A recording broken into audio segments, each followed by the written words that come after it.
Assalamualaikum warahmatullahi wabarakatuh. Hello everyone, welcome back to my YouTube channel.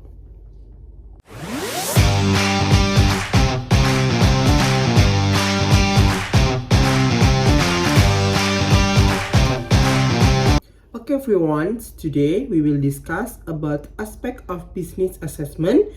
But before that, let me introduce myself. My name is Rizky Ramadhani. You can call me Rizky. I am the student of a management study program at a Technocrat University.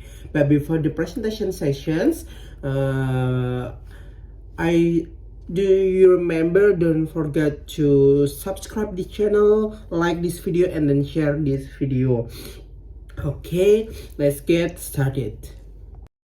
Aspect of Business Assessment by Rizky Ramadhani at Technocrat University. Next, Market and Marketing Aspect. Aspek ini dimaksudkan untuk menilai apakah perusahaan yang akan melakukan investasi dari segi pasar dan pemasaran memiliki peluang pasar yang diinginkan atau tidak. Seberapa besar potensi pasar bagi produk yang ditawarkan dan seberapa besar pangsa pasar yang dikuasai oleh pesaing saat ini. Kemudian, bagaimana strategi pemasaran yang akan diterapkan untuk menangkap peluang pasar yang ada. Dalam aspek ini dilakukan riset pasar.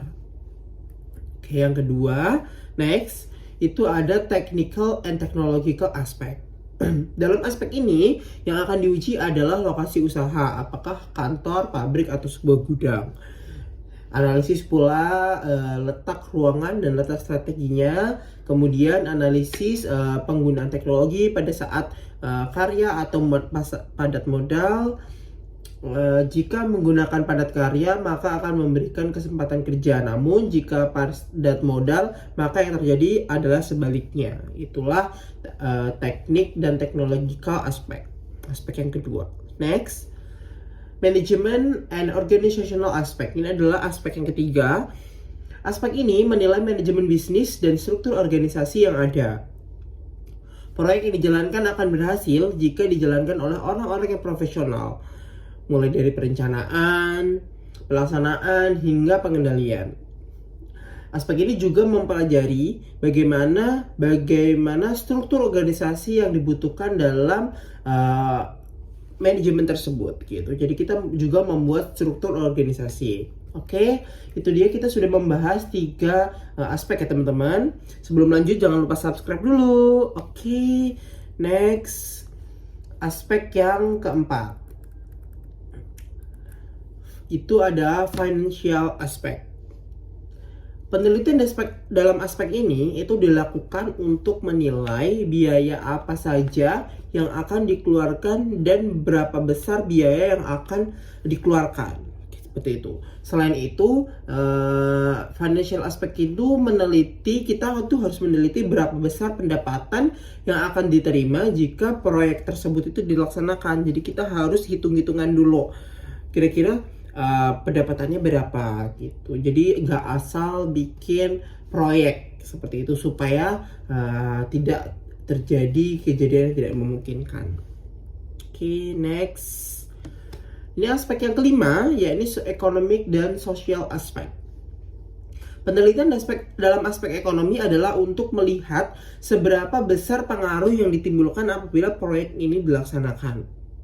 Dampak ekonomi apa saja yang ditimbulkan, seperti adanya peningkatan pendapatan masyarakat baik yang bekerja di dalam pabrik maupun di luar lokasi pabrik. Dampak sosial apa saja yang ditimbulkan, seperti tersedianya sarana dan prasarana seperti jalan, jembatan, telepon, air, pendidikan, dan tempat ibadah. Ini dia yang harus kita cari tahu ketika meneliti ekonomi dan sosial aspeknya. Oke, next. Ini adalah aspek yang keenam, yakni legal aspect. Aspek ini membahas tentang masalah kelengkapan keabsahan, absah dokumen perusahaan, gitu. Mulai dari bentuk badan usaha hingga perizinan yang dimiliki. Keabsahan dokumen yang penting karena menjadi dasar yang dapat dijadikan pegangan apabila terjadi permasalahan di kemudian hari. Seperti itu. Jadi kita perlu dokumen-dokumen yang sah. Oke, next. Oke, ini yang terakhir adalah aspek environmental impact atau environmental impact aspect. Inilah analisis yang paling dibutuhkan untuk saat ini, teman-teman. Sebab setiap proyek yang dikerjakan akan memberikan dampak yang sangat besar terhadap lingkungan sekitar, baik daratan, perairan, udara, yang pada akhirnya akan berdampak pula terhadap kehidupan manusia, hewan, maupun tumbuhan yang ada di sekitarnya. Sehingga environmental impact aspect ini perlu untuk kita teliti dan kita analisis bersama sebelum membangun suatu bisnis. Seperti itu. Okay, maybe that's all for me. This is the material about aspect of business assessments. Don't forget to subscribe this channel, like this video, and then share this video. Maybe that's all for me. Thank you for your attention. Jelas I say, Assalamualaikum warahmatullahi wabarakatuh.